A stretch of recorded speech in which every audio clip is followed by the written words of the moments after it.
અમદાવાદ માંડલ 3 રસ્તા ઉપર ટ્રાફિકની સમસ્યા નોંધાઈ। અડચણરૂપ પાર્કિંગ અને રખડતા ઢોરના અડિંગાને લઈને અહીં ટ્રાફિકની ઝાઝી મુશ્કેલી રહે છે। મેઇન રોડ પર આ સમસ્યાને લઈને ટ્રાફિક જામની પરિસ્થિતિ સર્જાઈ છે, જેને લઈને તંત્રના આંખ આડા કાન પણ જોવા મળી રહ્યા છે, કારણ કે તેઓના દ્વારા વર્ષો જૂની આ સમસ્યાનું કોઈ નિરાકરણ નથી આવ્યું।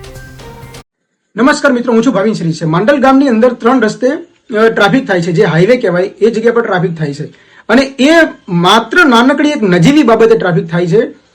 એટલી મોટી કોઈ સમસ્યા નથી કે ત્યાં રોડની વ્યવસ્થા નથી અથવા તો રોડ સારા નથી, રોડ નથી બનાવેલા અને ટ્રાફિક થાય છે, એવું કાંઈ નથી।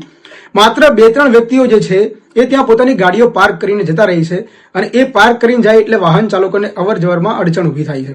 આટલી સમસ્યાથી ત્યાં ટ્રાફિક થાય છે અને રોડ આખો જે છે બંધ થઈ જાય છે। તો મિત્રો, અગર જો 2-3 વ્યક્તિઓ એવા સમજી જાય ને ત્યાં પોતાની ગાડીઓ ના મૂકે, પાર્કિંગ ના કરે, તો ત્યાં ટ્રાફિકની સમસ્યાનો સરળતાથી ઉકેલ લાવી શકાય છે। એ કોઈ મોટી સમસ્યા નથી। આપણું ગામ છે, આપણે ના સમજીએ તો કોણ સમજશે? ઉપર રોડ, જે બ્રિજ ઉપર જવાનો એક રસ્તો છે ને બ્રિજની નીચે જવાનો એક રસ્તો છે, હવે વચ્ચે જે જગ્યા બચે છે એ વચ્ચે જગ્યા ઉપર કાં તો કોઈ વ્યક્તિ જે છે એ લારી લઈને કોઈ વસ્તુ વેચવા ઉભા રહી જાય, અથવા તો કોઈ વ્યક્તિ ટ્રેક્ટર મૂકી જાય, અથવા તો ગાડીઓ મૂકી જાય છે, એના કારણે જે છે ટ્રાફિક થાય છે। તો મિત્રો, આ બાબતે ગામના દરેક લોકો ચૂપ છે, કોઈને કાંઈ પડી નથી એમ। તો ક્યાં સુધી આ બધું ચાલે, ક્યાં સુધી ચલાવવાનું?